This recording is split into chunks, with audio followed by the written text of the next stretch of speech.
নমস্কাৰ জনাইছোঁ আৰু সকলোৱে গম পাইছে যে এটা অত্যন্ত স্পৰ্শকাতৰ বিষয় যে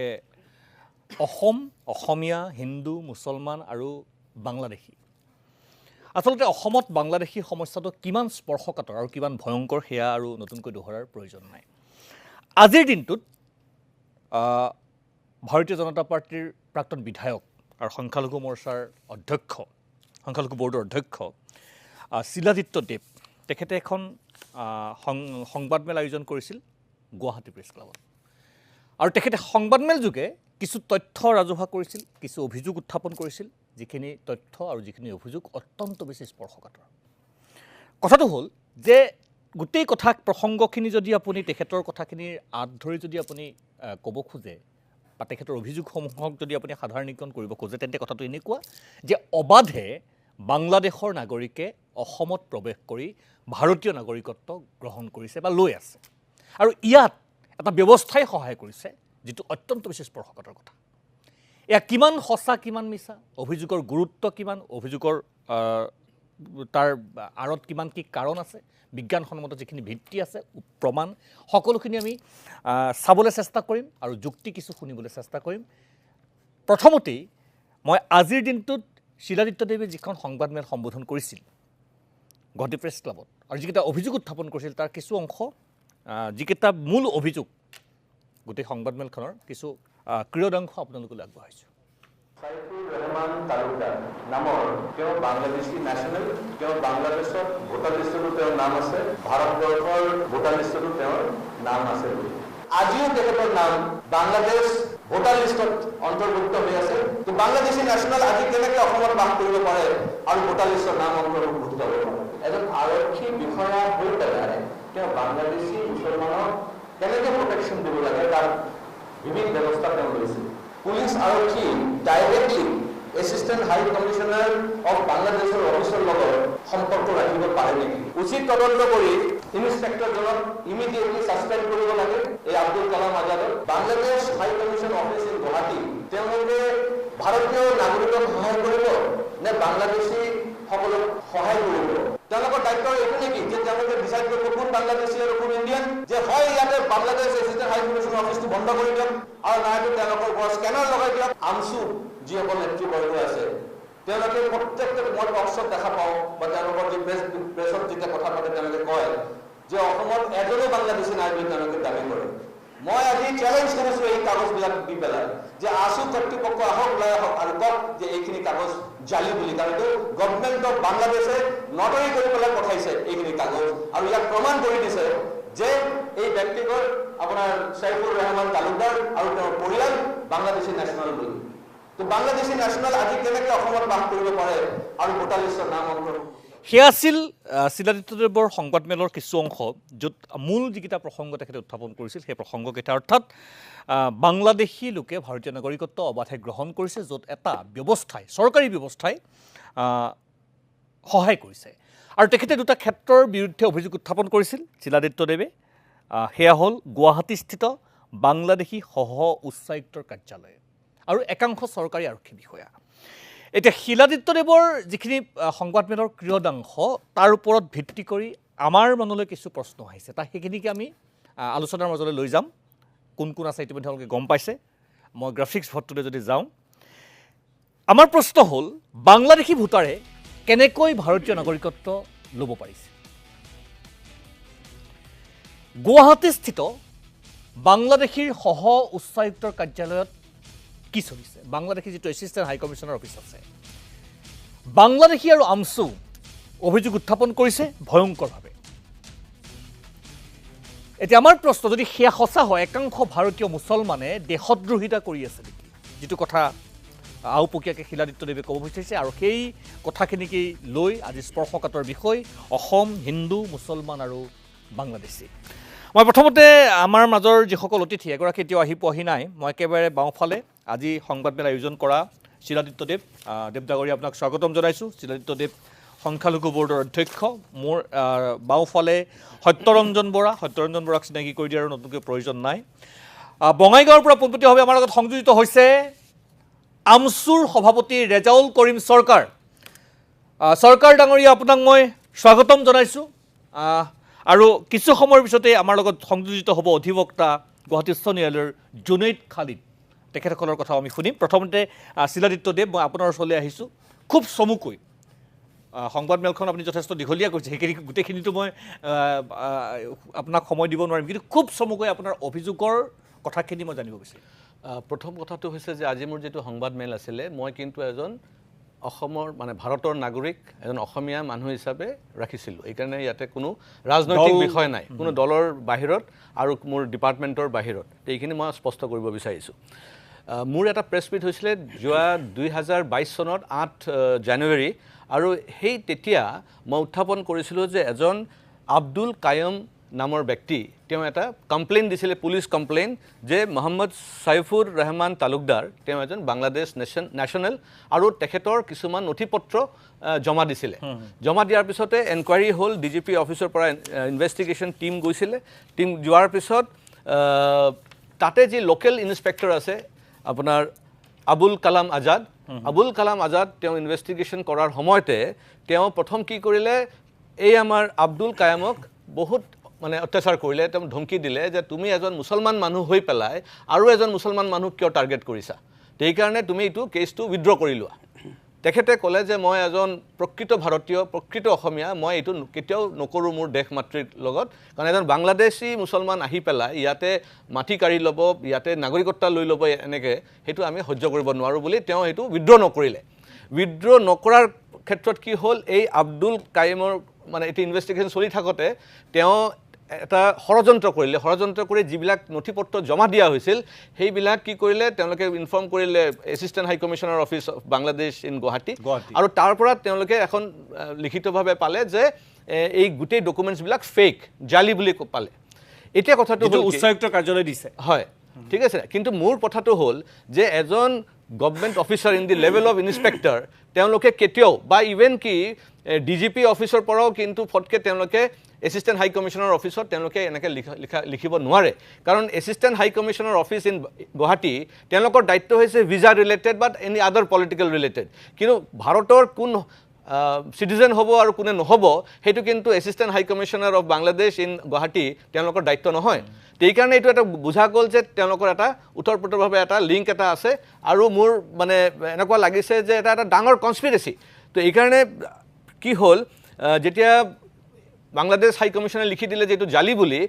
এই যে ইনস্পেক্টৰ তেওঁ এটা মানে নিজে কেছ ৰুজু কৰিলে, FIR দিলে লংকা পুলিচ ষ্টেচনত এই আপোনাৰ আব্দুল কায়ুমৰ ওপৰত, আৰু দুজন ব্যক্তি হাজি আব্দুল নুৰ আৰু দিলৱাৰ হুছেইনৰ ওপৰত। এই তিনিজন ব্যক্তিৰ মাজতে কি হ'ল, দুজন ব্যক্তিক এৰেষ্ট কৰিলে, জেলত দি দিলে, 3 মাহ জেলত আছিলে, আৰু দিলৱাৰ হুছেইন লাকিলি তেওঁ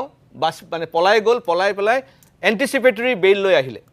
এণ্টিচিপেটৰী বেইল পোৱাৰ পিছত তাৰপিছতে কি হ'ল,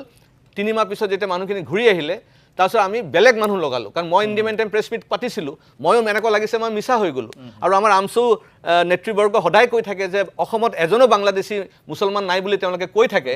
এইটো মোৰ কাৰণে বহুত ডাঙৰ চেলেঞ্জিং হৈ গ'ল। মই 2 বছৰ এইটোৰ ওপৰতে কাম কৰিলোঁ। 2 বছৰত আমি গোটেই নথি পত্ৰ বাংলাদেশৰ পৰা আমি লৈ আহিলোঁ। এইখিনি বাংলাদেশ গভৰ্ণমেণ্ট, বাংলাদেশ কোৰ্টৰ একদম নটৰি কৰা কাগজ, য'ত লিখা আছে একদম স্পষ্টভাৱে যে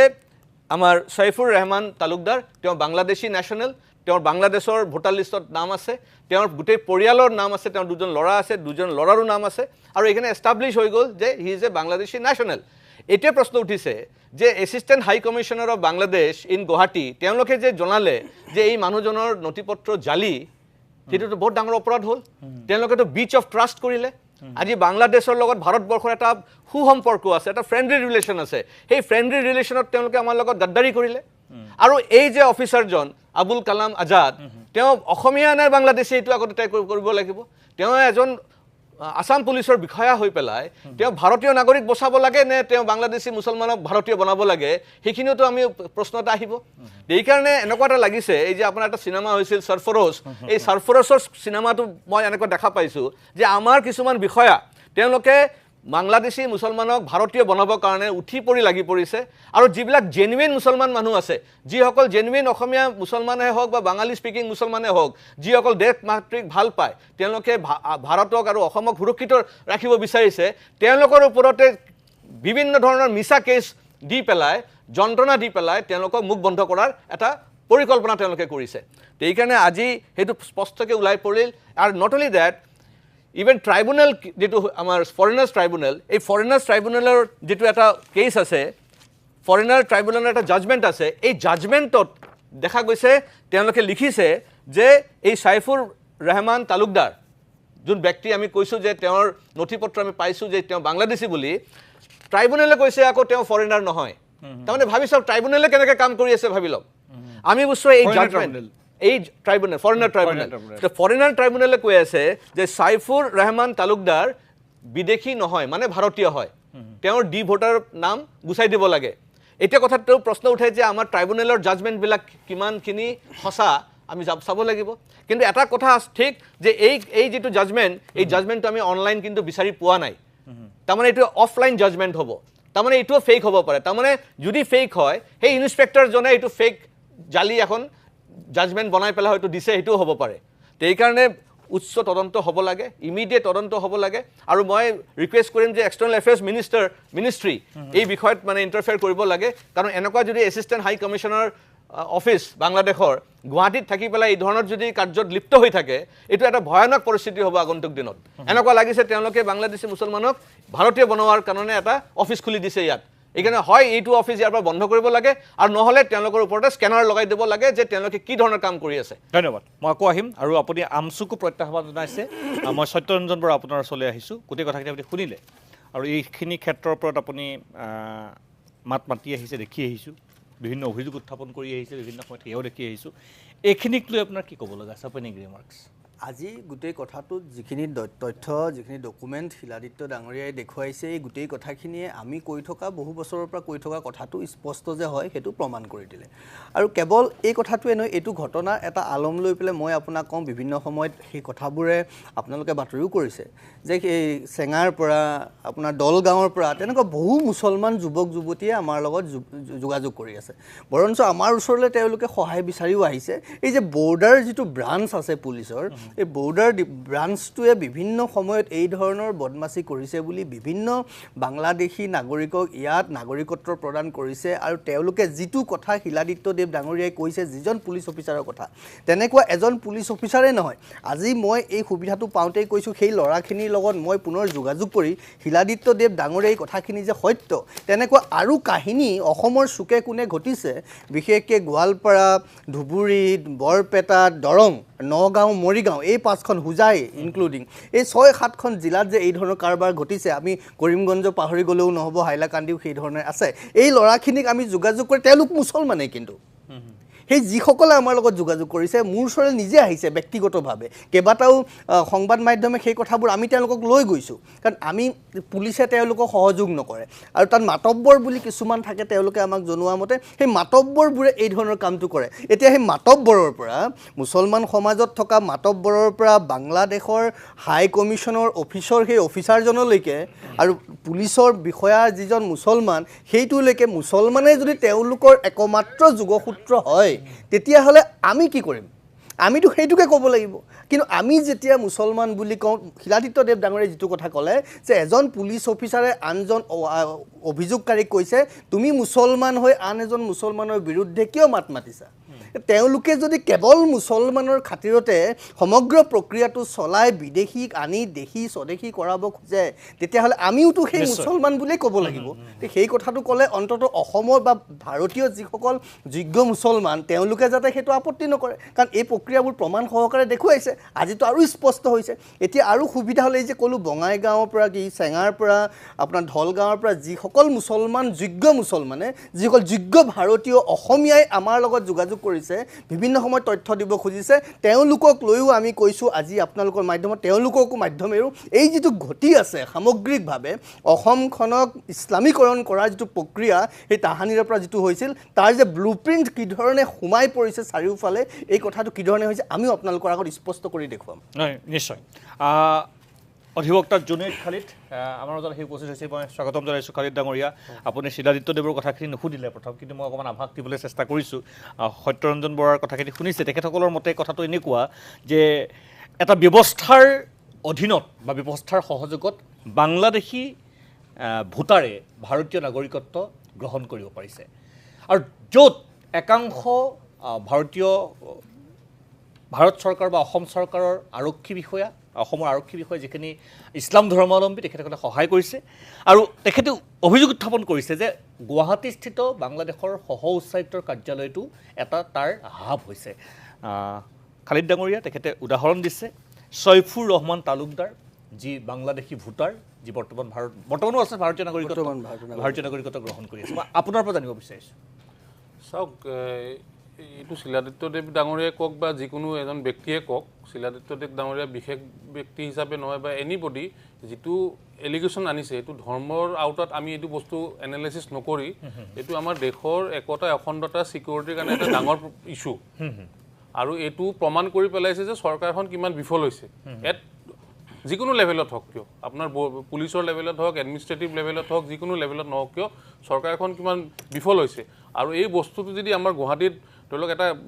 হাই কমিশ্যনৰ এটা অফিচ আছে বাংলাদেশৰ এটা সেই বস্তুটো আমি এই আপোনাৰ মানে চৰকাৰীভাৱে এটা গভৰ্ণমেণ্ট অফ ইণ্ডিয়া আপোনাৰ যিটো আছে আপোনাৰ আমাৰ যিটো হোম ডিপাৰ্টমেণ্ট আছে বা আমাৰ ফৰেইন এফেয়াৰ্ছৰ ডিপাৰ্টমেণ্ট আছে যিকোনো যেনেকৈ সেই ডিপাৰ্টমেণ্ট কনচাৰ্ট ডিপাৰ্টমেণ্টৰ থ্ৰু দি আমি ইমিডিয়েট বস্তুবিলাক ইণ্টিমেট কৰিব লাগে আৰু যিটো প্ৰক্ৰিয়া আছে ছিষ্টেমৰ মাজেদি গৈ এই বস্তুটো হাইলাইট কৰি পেলাই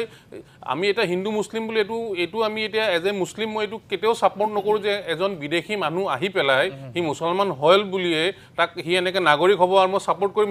সেইটো মই কেতিয়াও নকৰোঁ সেই হিন্দু হওক বা মুছলমান হওক মোৰ দেশখন আগত আৰু ইছলামে সেইটোৱে শিক্ষা দিছে যে তোমাৰ ইমান যিটো মোৰ বিশ্বাস যিটো ইমান বুলি কয় দেশ ভক্তিটো ইমানৰ এটা অংশ ইমান যিটো কয় বিশ্বাস যিটো আল্লাহৰ প্ৰতি যিটো বিশ্বাস সেই বিশ্বাসৰ ৭০টা ব্ৰাঞ্চ আছে এটা ব্ৰাঞ্চ হৈছে দেশ ভক্তি এতিয়া যদি মই দেশ ভক্তিয়ে নকৰোঁ মই মোৰ দেশখনৰ প্ৰতি ভক্তিয়ে নকৰোঁ মোৰ ধৰ্মটো পৰিপূৰ্ণ নহ'ব তো এইবিলাক বস্তু যদি চিৰিয়াছলি হৈছে এইটো ছিষ্টেমৰ ফেইলিয়ৰ হৈছে গভৰ্ণমেণ্টৰ ফেইলিয়ৰ হৈছে এইবিলাক চিৰিয়াছ নোট লৈ পেলাই আমি ভাৰত চৰকাৰ অসম চৰকাৰৰ কৰি এনেকুৱা মানুহ আইডেণ্টিফাই কৰি ৰিপৰ্ট কৰাৰ ব্যৱস্থা কৰিব লাগে সেইটোত আমি আজিৰ পৰা নহয় অসম চুক্তিখন ভিত্তি কৰি পেলাই আমি সদায় কৈ আছোঁ যে ধৰ্মৰ আওতাত নানি পেলাই যদি কোনো মানুহ এনেকৈ অনুপ্ৰৱেশ কৰি আহিছে সেইবিলাক মানুহ বিতৰণ কৰিব লাগে ধন্যবাদ মই শিলাদিত্যদেৱ আপুনি গোটেই প্ৰসংগটোত আমচুক আপুনি লক্ষ্য কৰি লোৱা দেখা গৈছিল শেহৰ ফালে আপুনি উল্লেখ কৰিছিল যে আমচুৱে কিয় আমচু কৰিছে আমচুৱে কিয় বাংলাদেশী নাই বুলি কৈ থাকে মই আমচুৰ সভাপতি ৰেজাউল কৰিম চৰকাৰ মই ৰেজাউল আপুনি শুনি আছে মোক শুনি আছোঁ ৰেজাউল গোটেই কথাখিনি মই আপোনাৰ পৰা জনাৰ চেষ্টা কৰিছোঁ আপোনাৰ প্ৰতিক্ৰিয়া গোটেই বিষয়টো প্ৰথম আৰু দ্বিতীয় প্ৰত্যক্ষভাৱে শিলাদিত্যদেৱে আপোনালোকক লক্ষ্য কৰি পেলাই আপোনালোকক কিছু প্ৰশ্ন কৰিছে সেই প্ৰশ্নখিনিৰ উত্তৰ বিচাৰিছোঁ ৰেজাউল কৰিম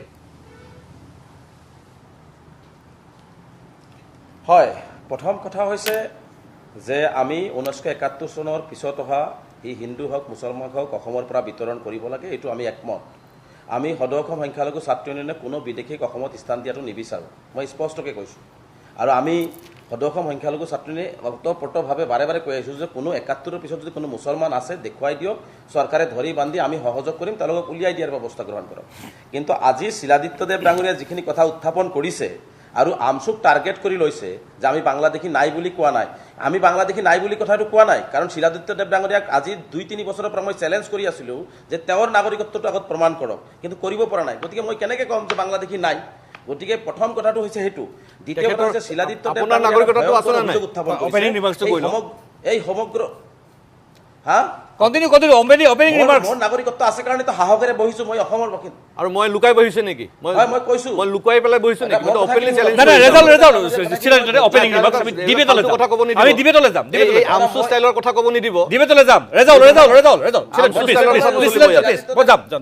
মোক বুজিবলৈ দিয়ক হয় কন্টিনিউ মোক শুনিবলৈ দিয়ক মই শিলাদিত্যদেৱ ডাঙৰীয়াৰ কথাত কাউণ্টাৰ দিয়া নাই মোক পিছত কাউণ্টাৰ দিব এটা শিলাদিত্যদেৱ ডাঙৰীয়াই যিখিনি অভিযোগ আনিছে এইটো দেশৰ সাৰ্বভৌমত্বৰ প্ৰতি এটা ভাবুকি কিন্তু শিলাদিত্যদেৱ ডাঙৰীয়াই যে অভিযোগ আনিছে অভিযোগখিনি যে সত্য এই কথাখিনি প্ৰমাণ কৰিবৰ কাৰণে অসমৰ গৃহ বিভাগৰ দায়িত্বত থকা মুখ্যমন্ত্ৰী ডাঙৰীয়াক মই ছফিউৰ ৰহমানৰ ক্ষেত্ৰতো হওক আৰু শিলাদিত্যদেৱ ডাঙৰীয়াই যে অভিযোগ আনিছে এই শিলাদিত্যদেৱ ডাঙৰীয়াকো এটা ইনকুৱাৰীত আনিব লাগে কাৰণ ইয়াত কিছুমান ঘটনা ইয়াত ঘটিছে শিলাদিত্যদেৱ ডাঙৰীয়াই যিখিনি কথা কৈছে তাৰ প্ৰত্যুত্তৰত মই যোৱা 2 ঘণ্টাত যিখিনি ষ্টাডি কৰিছোঁ আৰু মই কথা পাতিবলৈ চেষ্টা কৰিছোঁ বিভিন্নজনৰ লগত যে আব্দুল কায়ুম নামৰ ব্যক্তিজনে ছফিউৰ ৰহমান তালুকদাৰ 85 বছৰ বয়স তেওঁৰ বিৰুদ্ধে এটা গোচৰ বিদেশীৰ গোচৰ ৰুজু কৰিছিলে আৰু এই গোচৰটো আছিলে 572/2012 আৰু 2018 এফটি ফৰেনাৰ্ছ ট্ৰিব্যুনেলছে তেওঁক ভাৰতীয় নাগৰিক বুলি ডিক্লেয়াৰ কৰিলে তাৰ পিছত আকৌ আব্দুল কায়ুম আব্দুল নূৰ দেলোৱাৰ হুছেইন এই তিনিজন ব্যক্তিয়ে আকৌ হজাই আৰক্ষী অধীক্ষকৰ ওচৰত এফআইআৰ দাখিল কৰিলে তেতিয়া হজাই আৰক্ষী অধীক্ষকে তদন্তকাৰী অফিচাৰে যিহেতু কথাখিনি ওপৰলৈ পঠিয়াব নোৱাৰে বৰ্ডাৰ ডিজিপি তেতিয়া কথাখিনি হজাই অধীক্ষকক জনালে যে এইখিনি বাংলাদেশ উচ্চ আয়ুক্তলৈ বাংলাদেশ হাই কমিশ্যনলৈ পঠাব লাগে বাংলাদেশ হাই কমিশ্যনক যেতিয়া পঠোৱা হ'ল বাংলাদেশ হাই কমিশ্যনে এইটো ফেক্ট আৰু ফেব্ৰিকেটেড বুলি তেওঁলোকে ক'লে তাৰপিছত বৰ্ডাৰ ডিজিপিয়ে হজাই আৰক্ষী অধীক্ষকক নিৰ্দেশ দিলে যে ভুৱা গোচৰ যিসকলে জাপি দিছে তেওঁলোকৰ বিৰুদ্ধে এফআইআৰ দাখিল কৰিব লাগে আৰু সেইমতে তিনিজন ব্যক্তিৰ নামত এফআইআৰ হৈছিল দুজন এৰেষ্ট হৈছিল জেল হাজতলৈ গৈছিল গতিকে ইয়াত আৰু এটা কথা তেওঁ কৈছে যে ইকবাল হুছেইন নামৰ ডিএছপি যিজন আছে মই ভাবোঁ যে অফিচাৰসকলক ধৰ্মৰ নামত ইয়াত আনিব নালাগে অফিচাৰে হয় তেওঁলোকে কোনো ধৰ্মৰ ক্ষেত্ৰত পক্ষপাতিত্বমূলক কৰিব নালাগে ইকবাল হুছেইন সেই সময়ত হজাৰ ডিএছপি বৰ্ডাৰত নাছিলেই আৰু এটা কথা তেওঁ কৈছে যে গুৱাহাটী হাইকোৰ্টে এই আব্দুল কায়ুম নামৰ যিজন অফিচাৰ আছে সেই অফিচাৰজনৰ কথাবিলাক হাইকোৰ্টে নাকচ কৰিছে কেছটো চলিছে এফটি কোৰ্টত শিলাদিত্যদেৱ ডাঙৰীয়াই হাইকোৰ্টৰ অৰ্ডাৰটো ক'ত পালে হাইকোৰ্টৰ অৰ্ডাৰটো ক'ত পালে গতিকে কেছটো চলিছে এফটি কোৰ্টত আৰু এইটো 90 দশকত এই আব্দুল কায়ুম নামৰ ব্যক্তিজনৰ লগত ছফিউৰ ৰহমানৰ মাটি বাৰীৰ কাজিয়া আছিল য'ত দুজন মানুহৰ মৃত্যু হৈছিল গতিকে এনেকুৱা ঘটনাৰ আলম লৈ ছফিউৰ ৰহমানৰ লগত এই ঘটনাবিলাক সংঘটিত হৈছে তথাপিতো মই কৈছোঁ ছফিউৰ ৰহমানৰ নামত যিহেতু এলিগেশ্যন আহিছে আৰু শিলাদিত্যদেৱ ডাঙৰীয়াই সঁচাই মিছাই যিহেতু মিছা কথাবিলাক ইয়াত কৈছে গতিকে মই ভাবোঁ যিসকল অফিচাৰ হজাই আৰক্ষী অধীক্ষকগৰাকী বৰ্ডাৰ ডিজিপি শিলাদিত্যদেৱ ডাঙৰীয়া ছফিউৰ ৰহমান গোটেই কেইজনৰ বিৰুদ্ধে মানে এটা ইনকুৱাৰী হ'ব লাগে ইনকুৱাৰী হৈ ছফিউৰ ৰহমান বিদেশী হয় নে নহয় বাংলাদেশী হয় নে নহয় আৰু কোনে কেনেকৈ ৰিপৰ্ট দিলে আৰু শিলাদিত্যও যদি মিছা কথা কৈ আজি এটা বিভ্ৰান্ত সৃষ্টি কৰি কাৰণ তেওঁ এতিয়া ভিৰ বাছত চিট নোপোৱা যাত্ৰী তেওঁ বিজেপিত এতিয়া ভিৰ বাছত চিট নোপোৱা যাত্ৰী লামডিঙৰ পৰা নিৰ্বাচন খেলিব গতিকে মিডিয়া ফ'কাছ লাগে গতিকে মিডিয়া ফ'কাছৰ একমাত্ৰ ইছ্যু হৈছে মুছলমান আসল ক্যাৰেক্টাৰ আহি গ'ল এতিয়া আমচুৰ যিটো আসল ক্যাৰেক্টাৰ যেটো উলংগ ক্যাৰেক্টাৰ আমচুৰ এইটো আহি গ'ল তেওঁলোকে বাংলাদেশী মুছলমানৰ ৰক্ষণাবেক্ষণ দিবৰ কাৰণে যুক্তি দেখাবলৈ নাই মই এটা বিৰতি ল'ব লাগিব তাৰপিছতে দুজনে ডিবেট কৰিব আপোনাৰ ওপৰত স্কেনাৰ লগাব লাগিব আপোনাৰ নাগৰিকত্বৰ ওপৰত স্কেনাৰ লগাব আৰু আপোনালোকে নিজে অসমীয়া বুলি কয় কিয় আমচু বনাইছে কিয় আছু কৰা নাই বা কিয় এজেৱাইচিপি কৰা নাই আমি অসমীয়া কিয় কৰা নাই কি অসমীয়া নাই মই বিৰতি ল'ব লাগিব তাৰপিছতে ডিবেটলৈ যাম ৰেজাউল কৰিম চৰকাৰে যিখিনি কথা উত্থাপন কৰিছে বা শিলাদিত্যদেৱ ডাঙৰীয়াই যিখিনি কথা উত্থাপন কৰিছে আমি গোটেইখিনি চালি জাৰি চাব লাগিব অৰ্থাৎ মই এইটো কথাহে মই ৰাইজলৈ এৰিছোঁ শিলাদিত্যদেৱ ডাঙৰীয়া আমি ইয়াৰ পিছতে ডিবেটলৈ যাম ৰেজাউল কৰিম মই ইয়াৰ পিছতে ডিবেটলৈ যাম কথাটো হ'ল যে ইমান এটা স্পৰ্শকাতৰ সমস্যাক লৈ এই ধৰণৰ কথা বতৰাবিলাক যদি হয় ৰেজাউল কৰিম চৰকাৰে যিটো কথা উত্থাপন কৰিছে মই দুইজনৰ কথাখিনি শুনিছোঁ বা দুইখিনি আটাইকেইজনৰ মন্তব্যখিনি শুনিছোঁ প্ৰথম কথা যে বিষয়টো দেশৰ সাৰ্বভৌমত্বৰ লগত জড়িত প্ৰথম দ্বিতীয় যে ক'ৰবাৰ মাটি বাৰীৰ কাজিয়া ক'ৰবাত ভাই ককাৰ কাজিয়া যদি আহি পেলাই কোনোবা মুছলমান হোৱাৰ কাৰণে কোনোবা হিন্দু হোৱাৰ কাৰণে যদি এই ধৰণৰ পৰ্যায় এটা পায়হি তেন্তে গোটেই দেশৰ ব্যৱস্থাটোকেই বৰ কুঠাৰাঘাত কৰা হ'ব সেইটো বৰ স্পৰ্শকাতৰ কথা জুনেইদ ডাঙৰীয়া কিছু কথা মই জানিবলৈ চেষ্টা কৰিম আচলতে আমাৰ যিটো ন্যায় ব্যৱস্থা তাক ক'ৰবাত সেই ব্যৱস্থাটোকো কি ক'ৰবাত কেনেবাকৈ এই ধৰণৰ প্ৰসংগসমূহে বিপথে পৰিচালনা কৰিব পাৰে নেকি মই শব্দটো আচলতে ব্যৱহাৰ কৰাটো কিমান উচিত হৈছে মই নাজানো যে যিখিনি কথা বতৰা পোহৰলৈ আহিছে এতিয়াৰ আহিবলৈ লৈছে প্ৰতিটো কথাৰ যিখিনি অভিযোগ আজি উত্থাপিত হৈছে ফৰেনাৰ ট্ৰিব্যুনেল হাইকোৰ্ট লোৱাৰ কোৰ্ট বাংলাদেশী হাই কমিশ্যনাৰ আমচু শিলাদিত্যদেৱ ডাঙৰীয়া সকলোখিনি কথা আকৌ এবাৰ স্পষ্টভাৱে পাতিবলৈ চেষ্টা কৰিম কিছু কথা ওলাইছে কিছু কথা ৰাজহুৱা হৈছে কিন্তু মোৰ পণ্ডলৈ যিটো প্ৰশ্ন আহিছে যে ভাৰতৰ বা আমাৰ দেশৰ সাৰ্বভৌমত্বৰ লগত জড়িত এটা প্ৰশ্ন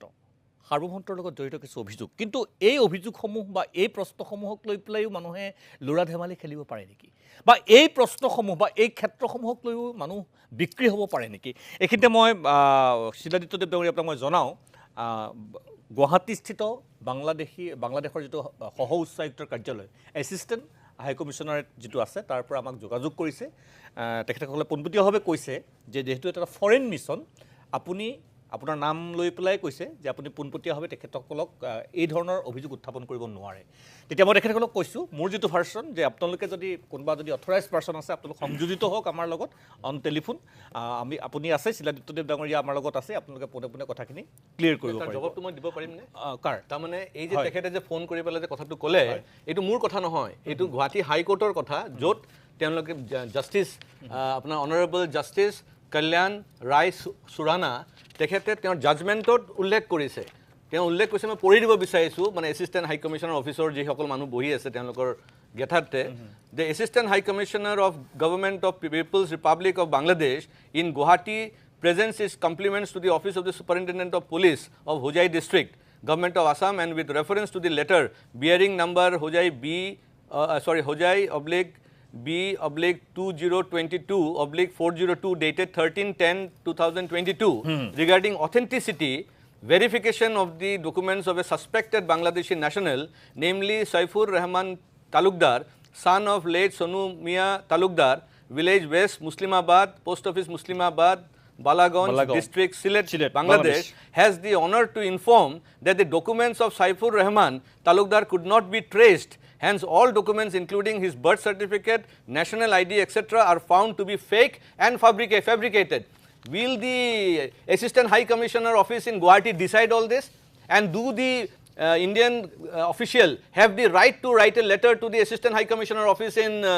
Guwahati? Because we have a protocol. আমাৰ প্ৰটকলে কি কৈছে যে আমাৰ চৰকাৰী বিষয়াসকলে হোম মিনিষ্ট্ৰীক জনাব, হোম মিনিষ্ট্ৰী এক্সটাৰ্নেল এফেয়াৰ্ছ মিনিষ্ট্ৰীক জনাব, আৰু তাৰপিছত যদি ক্লেৰিফিকেশ্যন কৰিব লাগে they will write to our mission in Dhaka. আমাৰ যি ইণ্ডিয়ান হাই কমিশ্যন অফিচ আছে ইন ঢাকা, তেওঁলোকৰ কাগজ পঠাব, তেওঁলোকে তাতে তদন্ত কৰি পেলাই ওলাব, তেওঁলোকৰ পৰা আমি ৰিপৰ্ট ল'ম। আমি আমাৰ ইণ্ডিয়ান অফিচৰ পৰা খবৰখিনি ল'ম নে আমি বাংলাদেশী অফিচৰ পৰা বাংলাদেশীৰ খবৰ ল'ম? নিশ্চয়, মই প্ৰশ্নটো তেখেতসকলে জুবিন ডাঙৰীয়া, মই যিটো কথা সুধিছোঁ তেখেতে আৰু এটা কথা উত্থাপন কৰিছিল যে ফৰেনাৰ ট্ৰিবিউনেলৰ গোটেই বিষয়বস্তুটোকো তেখেতে প্ৰশ্নৰ আওতালৈ আনিছে। এই যে ৰেজাউল কৰিমে উল্লেখ কৰিছিল যে মাটিবাৰীৰ কাজিয়া গৈ পেলাই এই ধৰণৰ পাইছেগৈ, তেখেতে কিছু সৰজমিন তদন্ত কৰিছে। আইনী ব্যৱস্থাটোত এই ধৰণৰ প্ৰসংগবিলাকেও এই ইমান এটা স্পৰ্শকাতৰ কথা বতৰা মিছলিড কৰিব পাৰে নেকি? চাওক, এই যিটো আপোনাৰ এই মানে এই ফৰেনাৰ্ছ ট্ৰাইব্যুনেল বা আমাৰ FT-বিলাকৰ যিটো প্ৰচিডিঅ'ৰ হয়, প্ৰচিডিংছ হয়, এইটো মেয়াৰলি এটা ৰিপৰ্টৰ ওপৰত হয়। আপোনাৰ বৰ্ডাৰৰ আমাৰ এটা প্ৰত্যেক ডিষ্ট্ৰিক্টৰ এটা বৰ্ডাৰ ব্ৰাঞ্চ থাকে, বৰ্ডাৰ এজন ছুপাৰিনটেণ্ডেণ্ট থাকে। এই বৰ্ডাৰ পুলিচে যদি কোনোবা সন্দেহজনক ব্যক্তি থাকে, সেই ব্যক্তিজনৰ ৰিপৰ্টটো গৈ পেলাই FT-ক এটা ৰিপৰ্ট ছাবমিট কৰে যে এই মানুহজনৰ এনেকৈ তেনেকৈ এই মানুহজন সন্দেহজনক আমি কৰিছোঁ। সেই ৰিপৰ্টটোৰ ওপৰত আপোনাৰ ফৰ্ম 12 বুলি কয়, সেই ৰিপৰ্টটোৰ ওপৰত আপোনাৰ গৈ পেলাই FT সেই মানুহজনক চামন কৰে যে আপোনাৰ ওপৰত এনেকৈ আমি এটা ৰিপৰ্ট আহিছে, আপুনি আপোনাৰ ডকুমেণ্টছ দি পেলাই ভেৰিফাই কৰক। চ' বাৰ্ডেন অফ প্ৰুফ যিটো হয়, বাৰ্ডেন অফ প্ৰুফটো আপোনাৰ ছেকশ্যন যিটো 9 আছে সেইটো আপোনাৰ ওপৰত হয়। আপুনি প্ৰুফ কৰিব যে আপুনি ভাৰতীয় হয় নে নহয়, আৰু সেইটো তেখেত ছেটিছফাই হ'ব যিজন মেম্বাৰ আছে, যাৰ তেখেত এজন মেম্বাৰ বুলি কোৱা হয় ফৰেনাৰ্ছ ট্ৰাইব্যুনেলৰ মেম্বাৰে ছেটিছফাই হৈ পেলাই তেখেতৰ অপিনিয়নটো দিব। মোৰ অপিনিয়নত এইজন মানুহ ভাৰতীয় নাগৰিক হয় বা নহয়। এতিয়া ইয়াত কথা এটা আছে আপোনাৰ, ধৰি লওক এই যিটো ৰিপৰ্টিঙৰ যিটো প্ৰচিডিঅ'ৰ আছে, পুলিচে যিটো ৰিপৰ্টিং কৰে সেইটোত কাৰো কণ্ট্ৰল নাই, তাৰমানে কোনো স্পেচিফিকেশ্যন কোনো নাই। ছাপ'জ এতিয়া মোৰ ওপৰত যদি আপোনাৰ কিবা আক্ষেপ আছে, এনেকুৱা হৈছে কেইবাটাও ঘটনা হৈছে। এতিয়া এইবিলাক যদি মই এখন কিতাপ খুলিব গ'লে তাৰ কাৰণে আপুনি এটা পৃথককৈ এটা শ্ব' আৰু এইবিলাক বহুত কথা হৈছে, এইবিলাক যদি আপুনি কিতাপখন খুলিব যায় বহুত ডাঙৰ কথা হৈছে। এইবিলাকতো এটা পেণ্ডোৰা খুলি যাব, বেলেগ এটা পেণ্ডোৰা খুলি যাব। এইটো এটা আইনী প্ৰক্ৰিয়া হয়, কিন্তু কোৰ্টৰ তাত যোৱাৰ লগে লগে কোৰ্ট বাউণ্ড, কোৰ্টে এইটো দিবই লাগিব, আপোনাক নটিছখন দি সি নিজকে চাৰ্টিফাই কৰিবই লাগিব এটা টাইম বাউণ্ড পিৰিয়ডৰ ভিতৰত। কিন্তু পুলিচে কি ভিত্তিত দিলে, কি কৰিলে কি নকৰিলে, এইবিলাক পুলিচে সেই ভিত্তিটোৰ কোনো মানে কণ্ট্ৰলিং নাই। তাৰমানে ছাপ'জ এতিয়া কাৰোবাৰ ওচৰত কিবা বেয়া লাগিছে, সি গৈ কৈ দিলে এইটো আপুনি এটা ৰিপৰ্ট পঠাই দিয়ক FT-য়ে চামন পঠাই দিলে। তাত এতিয়া আপুনি মানে এনেকুৱা ক্ষেত্ৰত হৈছে আপোনাৰ মানে আপোনাৰ বিদেশী ডিক্লেয়াৰ হৈছে FT-বিলাকৰ পৰা, যেনেকৈ মানে এটা নামৰ খেলি মেলি, KHU খুদে যা চাব দেই, KHA আপোনাৰ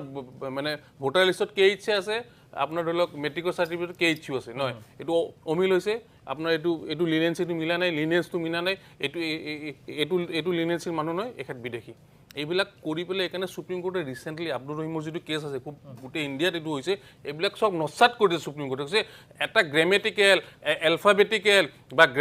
এলফাবেটিকেল নামৰ ভুলত এজন মানুহক বিদেশী কৰিব নোৱাৰিব আপুনি কোনো পধ্যেই নোৱাৰিব এইটো সুপ্ৰিম কোৰ্টৰ এটা জাজমেণ্ট নিশ্চয় মই যাম মই ৰেজাউল মই তাৰপিছতে সত্যৰ ওচৰলৈ আহিম ৰেজাউল মই পুনৰ আপোনাৰ ওচৰলৈ আহিছোঁ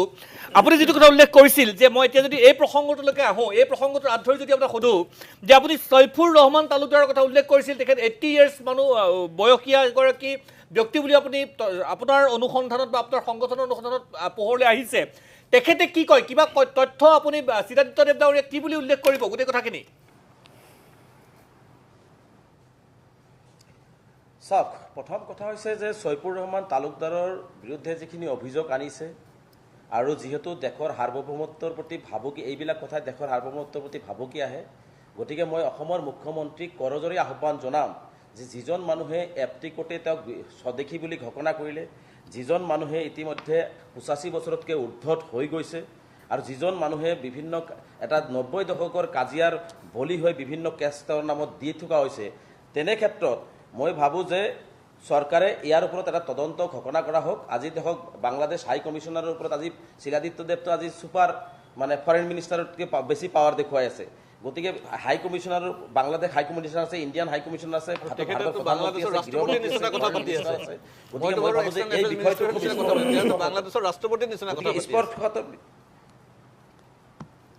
নহয় আমি বাংলাদেশৰ ৰাষ্ট্ৰ আপুনি বাংলাদেশী মানুহ হ'ব পাৰে মই অসমৰ নাগৰিক অসমীয়া হয় ভাৰতীয় নাগৰিক হিচাপে কথা পাতি আছো আব্দুল নুৰ দেলৱাৰ হুছেইন আপোনাৰ ওচৰত কিয় গৈছিল দেলৱাৰ হুছেইনক আপুনি কিয় মিটিং কৰিছে আপুনি ডাঙৰীয়া এই তিনিজন ছফিউৰ ৰহমানৰ বিৰুদ্ধে অভিযোগ অনা তিনিজনক লৈ কিয় মিটিং কৰিছে আপুনি কি গোপন বৈঠক হৈছে আপোনাৰ কিহৰ ভিত্তিত আপুনি এই তিনিজনক লগত লৈ পেলাই আপুনি এই কথাবিলাক আনিছে কিছু ভাল মুছলিম মানুহ এতিয়া ভাৰতবৰ্ষত আছে এই তিনি দিলৱাৰ হুছেইন এতিয়াও কিছুমান ভাল মুছলমান আছে এই আমাৰ মানে আব্দুল কাইমৰ নিচিনা আৰু এই নুৰৰ নিচিনা এতিয়াও আপোনাৰ নিচিনা আপোনাৰ এজেণ্ডা মুছলমান নকৰে তেওঁলোকে আপোনাৰ এজেণ্ডাত নচলে আপোনাৰ নিচিনা আপোনালোকৰ যিটো এজেণ্ডা এই এনআৰচিৰ সময় যিটো কৰিছিলে বৰপেটা আপোনালোকে এনআৰচিৰ সময়তে যি যি কাম কৰিলে এইবিলাক ৰাইজে দেখিছে এইকাৰণে বাদ দিয়ক আমচুৰ কি বস্তু আমি জানো আমচু অসমীয়া জাতিক ভাগ কৰিছে আমচু অসমীয়া জাতিক ভাগ কৰিছে আপোনালোকে নিজে হাজাৰ বিধায়কৰ ইফালৰ পৰা খাই আছে সিফালৰ পৰা খাই আছে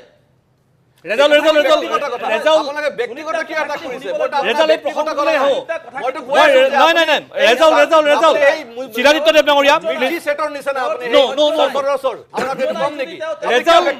আপোনাৰ প্ৰসংগটোকে আপুনি খুব ডাঙৰ কথা এটা উল্লেখ কৰিছে ৰেজাউল কৰিম চৰকাৰ দেৱদাঙৰীয়া শুনিবলৈ ধৈৰ্য ৰাখক আপুনি আজিলৈকে অসমীয়া কথা ঘৰত নাপাতে আপোনাৰ ল'ৰা ছোৱালীয়ে অসমীয়া কথা নাপাতে আপুনি কোনটো কথা পাতে আপুনি বাংলাদেশত কিয় গৈছে আপুনি কিয় যায় আপুনি ফাদিল কৰিম নেকি আপুনি কৰক ভাৰত চৰকাৰে ডিটেক্ট কৰা মানুহক সজাই টানি বাহৰ পাতি ব্যৱসায় কৰাই আছে আপুনি এইটো তথ্য সহকাৰে ফাদিল কৰিম নহয় এইবিলাক হ'ল বাংলাদেশী মুছলমানৰ এডভোকেচিৰ কাৰণে আপোনালোকে যিটো এজেণ্ডা পাতি লৈছে এইবিলাক বন্ধ কৰক এইবিলাক পুৰণা ষ্টাইল এই মিছা কথা কৈ এইবিলাক এজেণ্ডা বন্ধ কৰক অসমীয়া ৰাইজে গম পাই গৈছে যে আপোনালোকে মিছা কথা কৈ আপোনালোকে যে নহয় এই যুদ্ধ কৰি চলতে এই দ্বন্দ্বটো চিৰাদিত্য দেৱ বনাম ৰেজাউল কৰিম চৰকাৰ হ'লে বেয়া লাগিব ৰেজাউল প্লিজ মই এটা প্ৰসংগ উল্লেখ কৰিব বিচাৰিছোঁ সত্য আহিম মই আপোনাৰ ওচৰলৈ আহিম চিৰাদিত্য দেৱদাঙৰীয়াই যিটো কথা উল্লেখ কৰিছে মই যদি আপোনাক এনেকৈ কথাটো সোধোঁ যে তেওঁ যিটো আব্দুল কায়ুম বা দিলৱাৰ হুছেইন বা কোনোবা আৰু তিনিজনৰ কথা আপুনি মিটিং কৰিছে বুলি কৈছে যে আপুনি এজন কট্টৰ হিন্দু নেতা বুলি বা হিন্দু কি বুলি ক'ম নেতা বুলি জানে সকলোৱে জানে বিভিন্ন সময়ত ধৰক আপুনি ৰাজহুৱাভাৱে আপুনি সেইখিনি তেনেদৰে আপুনি কথাখিনি কৈ আহিছে যে তেখেতে যিখিনি কথা মই যদি খোলাকৈ কৈছোঁ মই যিখিনি কথা যিহেতু এই ধৰণৰ কথা বতৰাবিলাকক লৈ পেলাই বিপথে পৰিচালিত হ'ব নালাগে যে তেখেতে যিটো ক'ব খুজিছে যে আপুনি বস্তুটো ইনষ্টিগেট কৰিছে যে তেওঁলোকৰ লগত কথা পাতিছে তেওঁ কথাৰ অৰ্থ সেইটো নাই চব এটা মনত ৰাখিব মানে তেওঁ ক'ব বিচাৰিছে তাৰমানে প্ৰব্লেমটো ক'ত জানে নাই কোনোবাই যদি আচ্ছা মই বেয়া নাপাব মই আমাৰ এডভোকেট চাব এটা প্ৰশ্ন কৰিম কিন্তু এইটো আপুনি বেলেগকৈ নল'ব দাদা এটা কথা কওক আপুনি ইণ্ডিয়ান ফাৰ্ষ্ট নে মুছলিম ফাৰ্ষ্ট চাওক মই ফাৰ্ষ্ট এজন মুছলিম আৰু মুছলিমে মোক শিকাইছে মোৰ ইছলাম ধৰ্মই মোক শিকাইছে যে তুমি যদি মুছলমান হ'ব লাগে তুমি তোমাৰ দেশখন ভক্তি কৰিব লাগে তাৰমানে এতিয়া দেশৰ যদি নেশ্যনেল ছিকিউৰিটিৰ কথা আহে মই জান দিব লাগিব হুকুল বদল নিশ্চয় ইমান এটা আমাৰ ইণ্ডিয়ান নে আপনি মুসলিম তেতে আপনি মই ফাৰ্স্ট ইন্ডিয়ান দেশৰ ক্ষেত্ৰত আহিলে ফাৰ্স্ট ইন্ডিয়ান কাৰণ মই মোৰ আইডেন্টিটিটো ইন্ডিয়ান মোৰ ইন্ডিয়ান পাসপোৰ্ট আছে আৰে আপনি বুজি লওক না মোৰ ইন্ডিয়ান পাসপোৰ্ট আছে আই এপ্ৰিশিয়েট মই তো কৈ আছো মোৰ ইন্ডিয়ান পাসপোর্ট আছে মই যদি এটা বাংলাদেশতো যাও মই ইন্ডিয়ান বুলিয়ে যাম তেখেতৰ নিচিনা বহু মুছলমান মানুহ অসমত আছে যে প্ৰথম নিজৰ দেশ দেশৰ সাৰ্বভৌমত্ব আৰু ন্যাচুৰালি ধৰ্মটো থাকিবই কিন্তু আজি আমাৰ এই যেটো অফিচাৰ ৰেজাল্ট মই যাম আপোনাৰ ওচৰত যাম ৰেজাল্ট যাম ইনস্পেক্টৰ যে অফিচাৰ তেখেত কিন্তু প্ৰথম মুছলিম হৈ গ'ল তাৰপিছত তেওঁ কিন্তু এজন ইনস্পেক্টৰ হ'ল আপুনি এইটো মুছলিম বুলি হাইলাইট নকৰিব কাৰণ তেওঁ এইটো কৈছে যদি ভুল কৰিছে এইটো মানুহ গৈ কৈছে যে তুমিও এজন মুছলমান মুছলিম কিয় কৰি আৰু আছে এই সাইফুৰ ৰহমান কৈছে মুছলিম আপুনি এইটো কাৰণ পিছত লাগি আছে এজন কাৰাৰ বাংলাদেশ হয় আপুনি লাগিব নোৱাৰে আপুনি আজি বৰ্ডাৰ নতুন DIG নতুন তিন পাত দি পেলাই বস্তি তৈয়াৰ হৈ আছে আপুনি বাংলাদেশৰ কেৱল এজন মুছলমানসকলৰ investigator আজিলৈকে officer কথা কিয় আজিলৈকে নাই? আমছুৱে কিবা এটা কেছ ৰুজু কৰিছে নেকি বাংলাদেশী কমপ্লেইন কৰিছে মুছলমানৰ নেকি বস্তি কিন্তু মই দি দিব পাৰিম মই আপোনাক এতিয়া 100টা নাম দি দিম আজি মই এতিয়া মোবাইল খুলি পেলাই আপোনাক আৰু নাম দি দিব পাৰিম যিসকলৰ নাম বাংলাদেশৰ মানে ভোটাৰ লিষ্টত আছে আৰু ভাৰতবৰ্ষতো আছে মই আপোনাৰ 100টা নাম এতিয়া মই মোবাইলৰ পৰা দি দিব পাৰিম মই আজিতো মই কৰি আনিছো এই সমস্যাটো আমাৰ আছে আপুনি আৰু এইটো হাই কোৰ্টৰ অৰ্ডাৰ এই মিস্টাৰ থাকে আপুনি সব জানে আমছুৰ প্ৰেসিডেন্ট এইটো এটা হাই কোৰ্টৰ অৰ্ডাৰ এই হাই কোৰ্ট অৰ্ডাৰ আপুনি এতিয়াও পোৱা নাই ভালকে পঢ়ি ল'ব হাই কোৰ্টৰ অৰ্ডাৰ এই হাই কোৰ্ট অৰ্ডাৰ স্পষ্টকৈ লিখা আছে যে ৰোল অফ দ্যাট ইনস্পেক্টৰ আৰু নহলে এই যেটো এফআইআৰ কৰিছিল ইনস্পেক্টৰে এইটো স্কোৱাশ কিয় কৰি দিলে হাই court why the case submitted by the inspector against the three persons হাই কোৰ্টৰ অৰ্ডাৰটোত ৰোল অফ দা ইনস্পেক্টৰ লিখা আছে roll of the Muslim inspector বুলি লিখা নাই আপুনি তাত সেইটো লিখা নাই অৰ্ডাৰটো ইউজ কৰিছে নেকি আপুনি এইটো সেইটো মিছইন্টাৰপ্ৰেট কৰা নাই। নকৰিব এইটো আপুনি পাব্লিক প্লেটফৰ্মত ঠিক বহি আছে। আছে মুছলিম বুলি নাই, মিছইন্টাৰপ্ৰেট সেইটো- নকৰিব সেইটো হাই কোৰ্টে কোৰ্টে কেতিয়াও কৈছে কৰিব কৰাপ্ট নোৱাৰে। অফিচিয়েল কৰাপ্ট অফিচিয়েল মুছলিম ৱৰ্ডটো ইউজ কৰা নাই আপুনি এইটো কোৱা মুছলিম নাই বুলি হাইলাইট কিন্তু নকৰিব মই please। এজেন্ডাটো কৈ আছো I am talking about the agenda তেওঁ আপুনি এজেন্ডাটো কি কৰিলে আপোনাক তেওঁ ফিল্ডত গৈ হেতুৱে ক'লে না যে এজন মুছলমান হৈ পেলাই এজন মুছলমানক কিয় তোমাল ধৰি আছা ক'ত প্ৰমাণ আছে এইটো ক'ত প্ৰমাণ আছে আপুনি যে এটা পাব্লিক প্লেটফৰ্মত কৈছে এইটো কমপ্লেইন তেওঁৰ কমপ্লেইন যেটো আছে এই কমপ্লেইন লেটাৰ ডিজিপিক দিছে এই কমপ্লেইন লেটাৰটো ইয়াত আছে ইয়াত ভালকে পঢ়ি ল'লে আপুনি DGP will tech da note DGP হেতু ডিসিশন ল'ব লিখি ডিজিপি দিছে সাসপেন্ড কৰক লিখি তেখেতক দিছে হেৰি কৰক যে তদন্তকাৰী বিষয়াৰ পদক্ষেপ মূল্যকি বিৰুদ্ধে আৰু অভিযোগকাৰী এৰেষ্ট কৰক গোটেইটো লিখা আছে ইয়াত। এইটো আপোনাৰ ডিজিপিয়ে ল'ব মই এটা দিছে কথা ইয়াত। এটা কথা চিলেক্টেড দেৱৰীয়া মই এটা তাৰমানে কি হৈছে? অকণ ঠাণ্ডা হৈ পেলাই মানে কি হৈছে? মানে নহয় বাংলাদেশী মুছলমান বুলি ক'লে তেতিয়াহ'লে প্ৰটেকশ্যন এটা আহি যায় প্ৰটেক্টিভ হৈ যায় এইটো বাংলাদেশী নকৰিব মুছলমান বুলি ইণ্ডিয়ান আপুনি হিচাপে ক'লে লাগক নামানিম চিলেক্টেড দেৱ ইণ্ডিয়ান ডাঙৰীয়া হিচাপে কৰক সেইটো এটা ইণ্ডিয়ান হিচাপে আমি কৰক protection আমি নাযাওঁ। যেতিয়া বাংলাদেশী মুছলমানৰ কথা আহিলে তেওঁ ক'লে যে হিন্দুখিনিৰ কথা আহি গ'ল আৰে হিন্দুকতো কা দি পেলাই 2014 লৈকেতো চিকিউৰ কৰিলে আপোনাৰতো ক'বলৈ এইটো এটা একো নাই আপোনালোকে দেশ এটাতো লৈ গ'ল আমিতো এইটোতো মাত নাই, মাতা নাই, নাই সেইটো please, নাই, নাই, please, ৰ'ব, সেইটো- কথা ক'ব নাই, লাগিব নাই, সেইটো প্ৰসংগ আনিলে- কাৰণ যেতিয়া অলৰেডি নাই, নাই, দেশ ভাগ হৈছে নহয়, ধৰ্মৰ নহয়, ভিত্তিত মই আপোনাক হিন্দু এইটো কথা- মুছলমানৰ দেৱজিৎ, ভিত্তিত ভাগ হৈছে দেৱজিৎ, আমি যোৱা নাই কিন্তু সেইটো তাত তাৰপিছত কিন্তু এইখিনি কথা আমি ধৰি থকা নাই।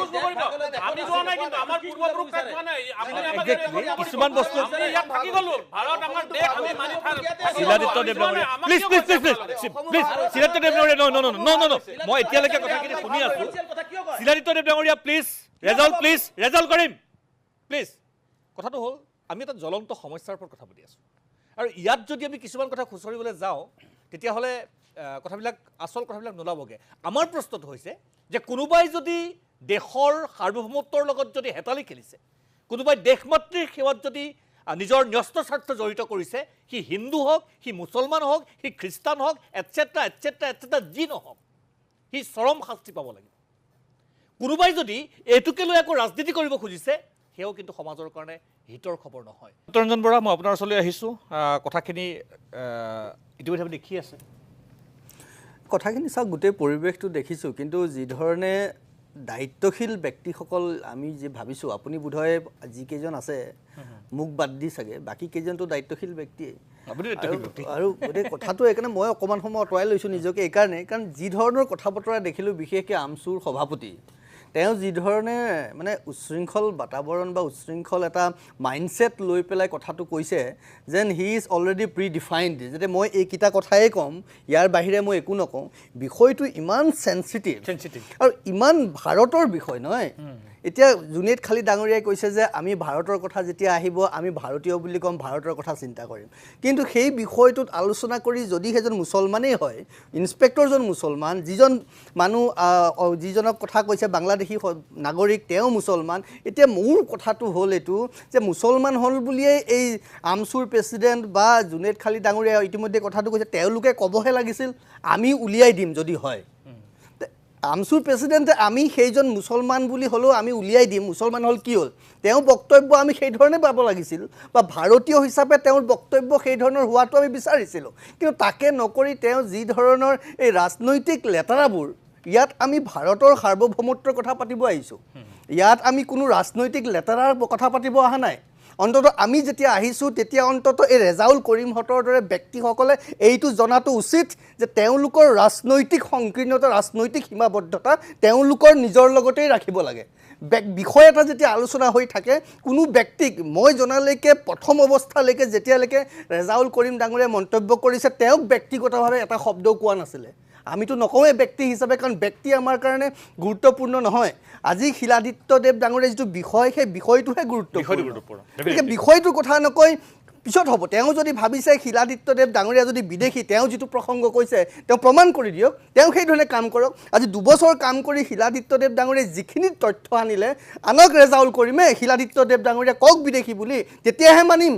তেতিয়াহে গম পাম তেওঁৰ কথাত, তেওঁৰ কামত গুৰুত্ব আছে। কিন্তু তাকে কৰিব নোৱাৰি বিষয় এটা ডাইভাৰ্ট কৰাৰ যিটো কুমন্ত্ৰণা, আৰু এই কুমন্ত্ৰণাবোৰে, কুপ্ৰয়াসবোৰে প্ৰমাণ কৰি দিয়ে যে ক'ৰবাত নহয় ক'ৰবাত দেয়াৰ ইজ এ কনস্পিৰেচি। এই কনস্পিৰেচি ওপৰৰ পৰা তললৈকে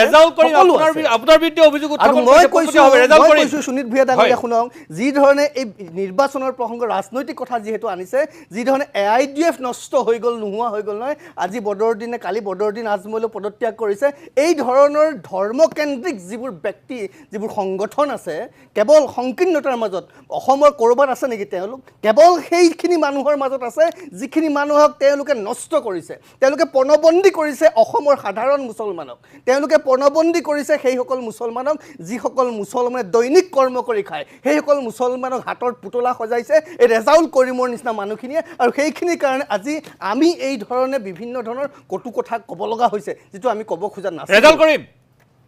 গতিকে বিষয়ত কথাখিনি শুনি আছে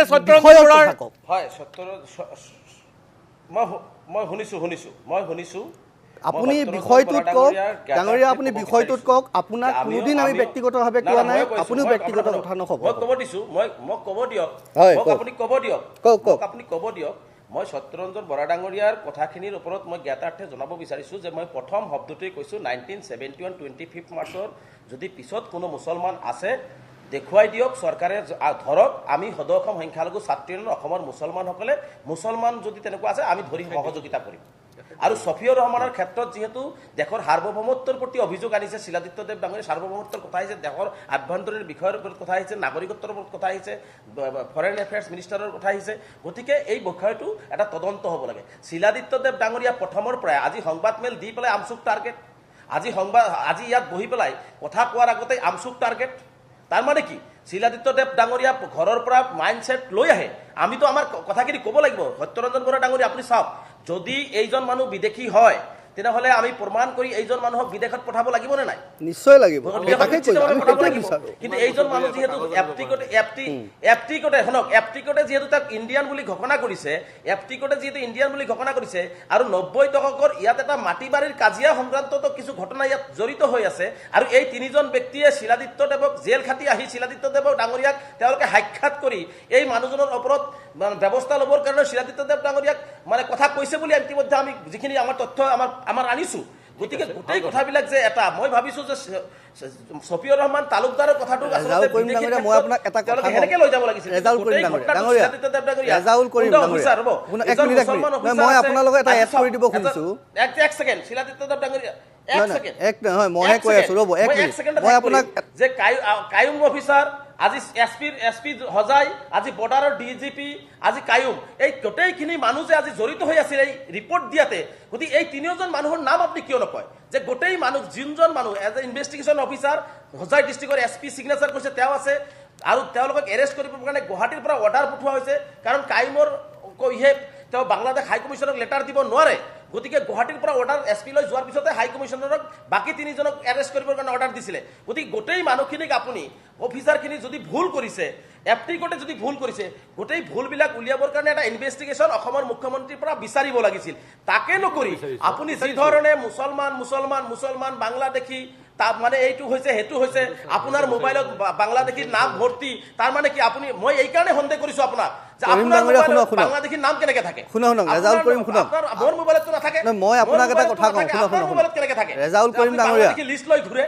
শুনক বাংলাদেশী লিষ্ট লৈ ঘূৰে এফ্ৰিকতে বৰ্ডাৰ পুলিচে আপোনাৰ দুটা তিনিটা বিষয়ত মই দুটা কথা ক'ব লগা আছে মোৰ বিতৰ্ক কৰাৰ ই নাই মই কথাখিনি শুনি লওক অসমীয়া বাংলাদেশী যদি আছে মোৰ কথাখিনি শুনক চিনাক্ত কৰি ডিটেক্ট কৰি পঠাই দিয়ক মোৰ কথাখিনি শুনক আপোনাৰ কথাৰ পৰা মই দুটা বস্তু উঠাই লৈছোঁ মানে মই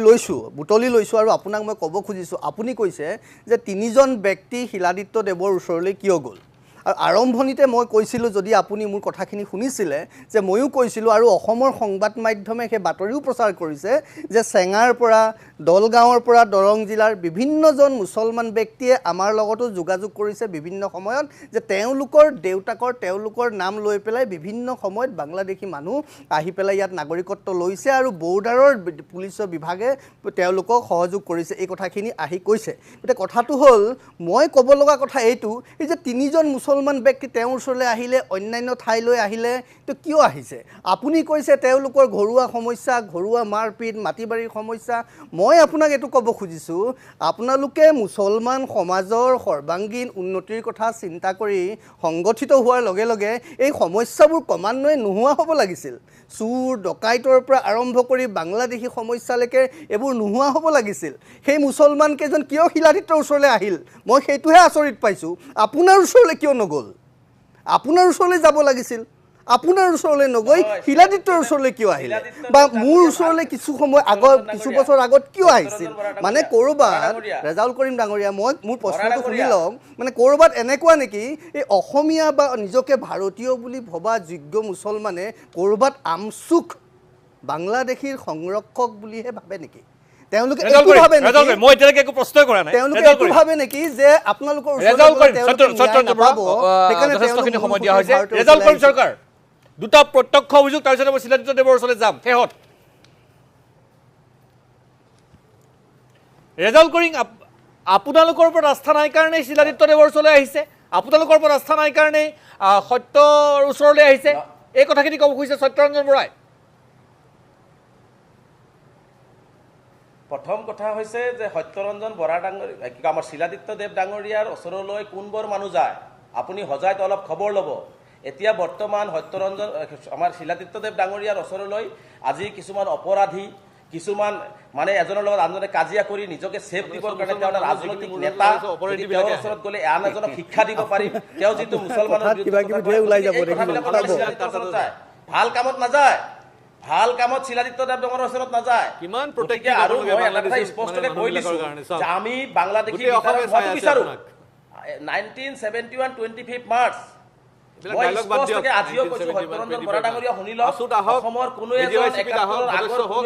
আপুনি ক'ব দিয়ক নিবিচাৰে এইটো স্পষ্ট মোক কথাখিনি ক'ব দিয়ক আপুনি কণ্টিনিউ কৰক ৰেজাউল কৰি আপুনি কণ্টিনিউ কৰক যে বৰ্তমান মই শিলাদিত্য দেৱ ডাঙৰীয়াক এটা কথাই কৈছোঁ যে শিলাদিত্য দেৱ ডাঙৰীয়া মিডিয়া ফ'কাছ বিচাৰে সমস্যাৰ সমাধান নিবিচাৰে যদি এই সমস্যাটো যদি তেওঁ গম পাইছে ছফিউৰ ৰহমান তালুকদাৰ বাংলাদেশী হয় একদম 100% তেওঁ চিয়'ৰ এফটি কোৰ্টে ভুল কৰিছে কাইমে ভুল কৰিছে ডিজিপি বৰ্ডাৰে ভুল কৰিছে এছপি বৰুণ প্ৰকাশে হজাৰ তেতিয়াৰ তেওঁ ভুল কৰিছে তেনেহ'লে গোটেই কথাবিলাক লিখি লৈ মুখ্যমন্ত্ৰীৰ ওচৰত হাজিৰ হ'ব লাগিছিল প্ৰথম কথা কিন্তু তেওঁ হাজিৰ নহয় পেলাই তেওঁ সংবাদ মাধ্যমৰ ওচৰত আহি তেওঁ এটা পৰিৱেশ ক্ৰিয়েট কৰিব বিচাৰিছে যে মানে হাজাৰ হাজাৰ মুছলমান মানুহ বাংলাদেশৰ অসমত ভৰি পৰিছে হাই কমিশ্যনাৰে ঠাই দিছে হাই কমিশ্যনাৰে বাংলাদেশী মানুহক ইণ্ডিয়ান কৰিব বিচাৰিছে তে বাংলাদেশী হাই ৰেজাউল কৰিম ডাঙৰীয়া যিটো কাম শিলাদিত্য দেৱে কৰা নাই বুলি আপুনি কৈছে ভাৰত চৰকাৰৰ গৃহ ৰেজাউল কৰিম ডাঙৰীয়া যিটো কাম শিলাদিত্য দেৱে কৰা নাই বুলি কৈছে মই বিচাৰিম সেই কামটো আপুনি কৰক মুখ্যমন্ত্ৰীলে আপুনি লিখক মুখ্যমন্ত্ৰীৰ ওচৰলৈ এই ব্যক্তিজন বাংলাদেশী বুলি চিনাক্ত কৰাৰ বিষয়টো তদন্ত কৰিবলৈ আপুনি ৰেজাউল বিৰতি ল'ব লাগিব ৰেজাউল কৰিম চৰকাৰ মই বিৰতি ল'ব লাগিব মই এই গোটেই কথাখিনি দৰ্শকসকলক কৈছোঁ ডিটেনশ্যন কেম্পত আছে নিজৰ বেংগলী সম্প্ৰদায়ৰ মানুহ এতিয়াও ডি ভোটাৰত যুঁজি আছে সেইবোৰলৈ শিলাদিত্যৰ আক্ষেপ নাই তেওঁৰ আক্ষেপটো হৈছে মুছলমানক কেনেকৈ টাৰ্গেট কৰিব পাৰি মই ইণ্ডিয়ান মই অসমীয়া হয় মই স্পষ্টকৈ কৈছোঁ যে 1971 চনৰ পিছত যদি কোনো মুছলমান অসমত আছে তাক খেদি পঠিয়াওক নিশ্চয় ৰেজাউল কৰিম চৰকাৰ মোৰ কথাটো এনেকুৱা হৈছে এতিয়া আমাৰ এই দুৰ্ভাগ্য যে এই কথাখিনি যিখিনি কথা আমি ইমানখিনি মই ৰেজাল্ট কৰিম, মই আকৌ যাম আপোনাৰ ওচৰলৈ। এতিয়া প্ৰশ্নটো এনেকুৱা যে বাংলাদেশী বিষয়টো নথকা হ'লে 1975 পিছত অৰ্থাৎ অসম চুক্তিৰ পিছত বা অসম আন্দোলনৰ আগৰ পৰাই কওঁ সেইখিনি সময়ত সমসাময়িক সময়খিনিৰ পৰা বৰ্তমানলৈকে যে বাংলাদেশী গোটেই বিষয়টোৱে আমাৰ ৰাজনৈতিক এটা বিষয় হিচাপে চিহ্নিত হৈ আহিছে, কোনোবাই স্বীকাৰ কৰক বা নকৰক। কি শাসক কি বিৰোধী সময়ে সময়ে সকলোখিনি সলনি হৈ আহিছে, কিন্তু ইছ্যু বাংলাদেশী এতিয়াও ৰিলিভেণ্ট হৈয়ে আছে, এতিয়াও এটা সকলোৰে বাবে কি বুলি ক'ম এটা মানে ফল পোৱা বস্তু, সোণৰ কণিপুৰা খনি এটা হৈ আছে বাংলাদেশী। সেইটো লাগিলে কট্টৰ হিন্দুত্ববাদীয়ে হওক, মুছলমান মুছলমান সংগঠনেই হওক বা যিয়েই নহওক, বাংলাদেশী বিদেশী এই গোটেই বিষয়টো সমাধানতকৈ এইটোক লৈ চৰ্বণ কৰা, চৰ্চা কৰাটোৱে যেন তেখেতসকলৰ মূল উদ্দেশ্য আৰু কাম্য। মই যিখিনি কথা কৈ গৈছিলোঁ আচলতে বাংলাদেশী গোটেই ব্যৱস্থাটো বা বাংলাদেশী গোটেই বিষয়টো আমাৰ ৰাজনৈতিক নেতাসকলে হওক বা সামাজিক নেতাসকলে হওক, মই সকলোখিনিক নকওঁ যে ইমান এটা সোণৰ কণীৰ পৰা হাঁহ যিটো কেতিয়াও তেওঁলোকে শেষ হ'ব নোখোজে। এই ব্যৱস্থাটোকে লৈ কোনোবা অতি হিন্দু হ'ব খোজে, কোনোবা অতি মুছলমান হ'ব খোজে, কোনোবা অতি দেশপ্ৰেমিক হ'ব খোজে, কিন্তু এই সমস্যাটো সমাধান মই কাকো যদি সদিচ্ছা 100% সকলো পক্ষৰ থাকিলেহেঁতেন তেতিয়াহ'লে এইটো এই ইমান 30-40 বছৰে এইটো অমীমাংসিত হৈ এই প্ৰস্তাৱ নাথাকে। এতিয়া আইনগতভাৱে যিখিনি ব্যৱস্থা গ্ৰহণ আপুনি সুপ্ৰিম কোৰ্টৰ শেহতীয়া সিদ্ধান্তৰ কথা কৈছে বা বিভিন্ন ক্ষেত্ৰত ফৰেইনাৰ ট্ৰিব্যুনেল হৈছে, কিন্তু এই সমস্যাটো যে কেতিয়াবা সমাধান হ'ব 100% কেতিয়া কোনেও আশা কৰিব নোৱাৰে। আৰু বহু এনেকুৱা কায়ুমৰ কেছ ওলাব, এনেকুৱা ধৰণৰ যিখিনি অভিযোগ উত্থাপন কৰিছে এনেকুৱা বহু আহিব। আপুনি মোৰ লগত এগ্ৰী নে? নিশ্চয় আপোনাৰ লগত 100% মই এইটো এগ্ৰী হৈছোঁ, কাৰণ এইটো ধৰি লওক আমি সৰুৰ পৰা এইটোৱে শুনিছোঁ, এতিয়া শুনি আমাৰ এটা বয়স পাৰ হৈ গ'ল। এইটো এটা সময়ে ধৰি লওক এইটো লৈ পেলাই দল সংগঠন হ'ল, পাৰ্টি হ'ল, বহুত মানুহ MP MLA বহুত হ'ল, চিফ মিনিষ্টাৰ হ'ল। এইটো এটা মানে যেনেকৈ শিলাদিত্যদেৱ ডাঙৰীয়াই আমাৰ সত্যৰঞ্জন দেৱ ডাঙৰীয়াই ক'লে, এইটো মানে এটা মানে আপোনাৰ সোণৰ কণীৰ নিচিনা আৰু এইটো য'ত যেনেকৈ যোনে পাৰে পলিটিকেলি ইউজ কৰি থাকিব, নিজৰ সময় আহিব ব্যৱহাৰ কৰিব, দৰকাৰ নহ'লে আকৌ ঠাণ্ডা হৈ যাব, আকৌ পটককৈ এদিন ইছ্যুটো ওলাই যাব, এইটো লৈ পেলাই আকৌ এটা হ'ব কিবা, কিন্তু এই প্ৰক্ৰিয়াটো চলি থাকিব। এতিয়া কেতিয়া শেষ হ'ব সেইটোতো আমাৰ দেশৰ যিসকল ধৰি লওক নেতা আছে, chief minister, prime minister, home minister, foreign affairs, হাইকোৰ্টেতো ষ্ট্ৰিক্ট এটা আব্দুৰ ৰহিমৰ কেছটো ষ্ট্ৰিক্ট কিছুমান আপোনাৰ গাইডলাইনছ আৰু ৰুলছ দি দিছে যে এক্সপাৰ্টি কৰিব নোৱাৰিব, দেশৰ নাগৰিকত্ব এটা আপুনি অকল মানে এটা আখৰৰ ভুলত, এলফাবেটিকেল গ্ৰামেটিকেল মিষ্টেকত, কিবা নামৰ বিভেদনত বা আখৰৰ বিভেদনত এইবিলাক এটা মানুহ বাংলাদেশী ডিক্লেয়াৰ কৰিব নোৱাৰিব। এই ষ্ট্ৰিক্ট গাইডলাইন চাই গৈছে, কাৰণ সুপ্ৰিম কোৰ্টেও দেখিছে মানে বিৰক্ত হৈ গৈছে। এটা ইছ্যু লৈ পেলাই মানুহ ইফালে সিফালে গৈ পেলাই মানে FTs বহুত একদম ষ্ট্ৰিক্ট গাইডলাইনছ কিছুমান দি দিছে। এইটো এটা পজিটিভ আমি দিশ দেখিছোঁ এইটো এই ইছ্যুটো ছেটেল হোৱাৰ ক্ষেত্ৰত। আৰু আমি আশা কৰোঁ যে আইন মানে অনাগত দিনত সুপ্ৰিম কোৰ্টৰ ফালৰ পৰা এনেকুৱা এইটোতো আমাৰ ইয়াত এই ডিস্পিউটটো ছেটেল নহ'ব, এইটো উচ্চ একদম সুপ্ৰিম কোৰ্টৰ ফালৰ পৰা কোনোবা ষ্ট্ৰিক্ট গাইডলাইনছ আহিব, তেতিয়া সম্ভৱ এইটো ছেটেল হ'ব। মই শিলাদিত্যদেৱ ডাঙৰীয়া যিটো কথা মই আপোনাক সুধিব বিচাৰিছোঁ এতিয়া যে ধৰক আজি আপুনি গোটেইখিনি ঠিকেই কৈছিলে, আপুনি 2 বছৰজোৰা প্ৰস্তুতি চলাইছে, আপুনি আনিছে বাংলাদেশৰ পৰা, কিন্তু আপুনি হঠাৎ আপুনি আমচুক টাৰ্গেট কৰি লৈছে বিষয়টো নাই, আপুনি কৈছে যে আমচু কিয় সংখ্যালঘু ছাত্ৰ সন্থাই মানে বস্তুটো এনেকুৱা মই খোলাকৈ সুধিছোঁ, যিটো কথা দৰ্শকসকলৰ মনলৈ আহিব যে আপুনি ধৰক এজন উগ্ৰ হিন্দুত্ববাদী নেতা হিচাপে আমি জানো, বি ফ্ৰেংক, যে আপুনি বস্তুটো সমাধান হোৱাতকৈও চৰ্চা চলিছে, বস্তুটোক লৈ এটা কথা বতৰা হৈছে, ডিবেট হৈছে, আপুনি তাত অংশগ্ৰহণ কৰিছে বা আপুনি এটা পলিটিকেলি মাইলেজ পাইছে, তেনেকুৱা হেৰি চলি আছে নেকি? এটা কথা চাওক, খুব চমু কৈ দেই, মোৰ মানে একদম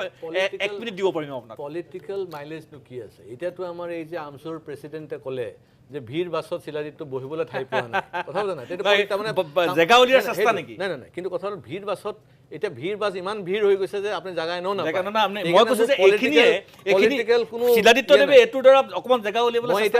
বাছৰ পৰা মই নামি দিছোঁ, খোজকাঢ়ি গৈ আছোঁ, এইকাৰণে 2 বছৰ লাগিছে তদন্ত কৰিবৰ কাৰণে। মই বাছৰ পৰা বাছত যদি বহি থাকিব চিট পালোঁ হয় তেতিয়াহ'লে হয়তো আৰু 1 বছৰ আগতে এইখিনি লৈ আহিব পাৰিলোঁ হয়। এতিয়া মই খোজকাঢ়ি যাবলগীয়া হৈছে, আৰু খোজকাঢ়ি মই এইখিনি তথ্য আনিছোঁ, আৰু এইটো একদম মানে জেনুইন কাগজ, এইটো মোৰ কাগজ নহয়, এইটো এই 2023 11 ছেপ্টেম্বৰত একদম নটৰী কৰা কাগজ বাংলাদেশৰ। সেইকাৰণে ইয়াৰ ওপৰত চৰকাৰ ফেইল হৈছে আমি ক'ব পাৰোঁ। শুনক, এই যে বিষয়টো এই বিষয়টো আপোনাৰো, ডেফিনেটলি এই বিষয়টো মোৰো, সকলোৰে। এই বিষয়টো ইয়াতে যিমান প্ৰতিজন মানুহ আছে, ভাৰতীয়ৰ, চবৰ। প্ৰতিজন ভাৰতীয়ৰ। এইকাৰণে আমি চবে মিলি এতিয়া গোটেই প্ৰত্যেক অসমীয়া মানুহ এতিয়া জাগ্ৰত হ'ব লাগিব। খালি চৰকাৰ নহয়, চৰকাৰৰ লগত অপজিশ্যনো আহিব লাগিব, ৰেজাউল কৰিমো আহিব লাগিব। সঁচাকৈ যদি তেওঁ নিজক মানে ভাৰতীয় বুলি ভাবিছে, তেওঁক যদি নিজক এতিয়া সেই মিৰ্চি ছেট বুলি ভাবিছে সৰফৰাজ চিনেমাত, তেতিয়াহ'লে বেলেগ কথা। কিন্তু মই ভাবোঁ তেওঁ সময় শেষ হৈ আহিছে, ৰেজাউল কৰিম 1 মিনিট ক্লজিং। না, মই যিহেতু অভিযোগটো আনিছে, অভিযোগটোৰ এটা তদন্ত হোৱাটো মই বিচাৰোঁ। শ্ৰীৰাদিত্যদেৱ সঁচা কথা ক'লে নে বৰ্ডাৰ পুলিচে সঁচা কথা ক'লে নে বাংলাদেশ হাই কমিছনাৰ সঁচা কথা ক'লে, গতিকে যিহেতু এটা দেশৰ আভ্যন্তৰীণ বিষয় সাৰ্বভৌমত্বৰ কথা আছে, গতিকে গোটেই বিষয়টো এটা তদন্ত হোৱাটো উচিত। আৰু ইয়াৰ লগত জড়িত যোন মানুহ আছে সকলোকে তদন্তৰ আওতাত আনিব লাগে। ইয়াত বৰ্ডাৰ DGP হওক, আমাৰ হোজাইৰ SP হওক, শিলাদিত্যদেৱ ডাঙৰীয়া হওক, বাকী আব্দুল কাইমতকৈ 3 জন আৰু ছফিউৰ ৰহমান তালুকদাৰ, গোটেইখিনিকে মই ভাবোঁ তদন্তৰ আওতাত আনি বিষয়টো খুব সূক্ষ্মভাৱে চিন্তা চৰ্চা কৰি যদি তেওঁ বিদেশী হয় তেনেহ'লে তেওঁৰ বিদেশত পঠাই দিব লাগে। আৰু যদি বিদেশী নহয় তেনেহ'লে এই 85 বছৰ বয়সতো যে তেওঁৰ ওপৰত অত্যাচাৰ চলাই আছে, এই অত্যাচাৰ চলোৱা মানুহখিনিৰ ওপৰত শাস্তিৰ ব্যৱস্থা হ'ব লাগে। সত্যৰঞ্জন বৰা 30 ছেকেণ্ড। এই বিষয়টো সমাধান হ'লহেঁতেন যেতিয়াই আপোনাৰ অটল বিহাৰী বাজপেয়ী ডাঙৰীয়াই প্ৰথম ৱৰ্কিং ভিজা দিয়াৰ কথাটো ভাবিছিলে। আৰু ৱৰ্কিং ভিজা দি থোৱা হ'লে তেতিয়া অন্ততঃ সেই মানুহখিনি আজি সমস্যাটো নহ'লহেঁতেন, কাৰণ তেওঁলোক আইডেণ্টিফাই হৈ থাকিলহেঁতেন যে এইখিনি বাংলাদেশৰ পৰা অহা বা এইখিনি কৰিব পৰা, সি যোনেই নহওক। কিন্তু সেই কামটো তেতিয়াও নহ'ল। আচলতে কেতিয়া হ'ব সেইটো মানে ধোহৰ কথা। সকলোৱে ভাবক সঠিক দিশত, ৰেজাউল কৰিম ডাঙৰীয়াই নিজৰ দায়িত্ব পালন কৰক। মুছলমান বুলিয়েই নহয় বা শিলাদিত্যদেৱ ডাঙৰীয়াই যিখিনি কৰিছে, যদি আনিছে সকলো ব্লেক এণ্ড হোৱাইট হওক, সকলো মুক্ত মনে ভাৰতীয় হৈ দেশৰ সকলো স্পষ্ট হওক, সকলোৱে খোলাকে কওক। তেতিয়া আমিও কিয়নো কি মন যায় ৰেজাউল কৰিমক গালি পাৰিবলৈ, মোৰো কি দৰকাৰ? স্পষ্ট কথা এনেকুৱাই যে সকলোখিনি একমত হ'ব যে যদি কোনোবা বিদেশী তাত কোনো ধৰণৰ জাতি ধৰ্মৰ কথা নাহে, আৰু কোনোবা বিদেশী সমস্যাটোক লৈ পেলাই যদি ৰাজনীতি কৰিছে সেয়াও কিন্তু অপৰাধী, স্পষ্ট কথা। গতিকে আমি আশা কৰিম যে অনাগত সময়ত সকলো সমাজ ধৰ্ম জাতি সকলোৰ ওচৰতে গোটেই ছিষ্টেমটো ব্যৱস্থাটোৰ ওপৰত অপৰাধী, মানুহৰ ওচৰত অপৰাধী তেখেত। গতিকে এই ধৰণৰ কথাবিলাক অতি স্পষ্টভাৱে উল্লেখ হোৱাটো উচিত বা স্পষ্টভাৱে নিৰীক্ষণ কৰাটো উচিত। আৰু যিটো কথা অভিযোগ উত্থাপিত হৈছে বাংলাদেশৰ উচ্চায়ুক্তৰ সহ উচ্চায়ুক্তৰ কাৰ্যালয় বা যিটো ইয়াত অফিচ আছে, সেইখিনি তেখেতসকলে যোগাযোগ কৰিছে, আমাৰ লগত যোগাযোগ কৰিছে। মই আশা কৰিম যে এইটো ক্ষেত্ৰত বৈদেশিক পৰিক্ৰমা বিভাগ ডাইৰেক্টৰেট এছিষ্টেণ্ট কমিছনাৰ হাই কমিছনাৰৰ ফালৰ পৰা এটা স্পষ্ট স্থিতি তেখেতসকলে ৰাজহুৱা কৰিব। সকলোকে ধন্যবাদ জনাইছোঁ আৰু বিদায় লৈছোঁ। শুভৰাত্ৰি।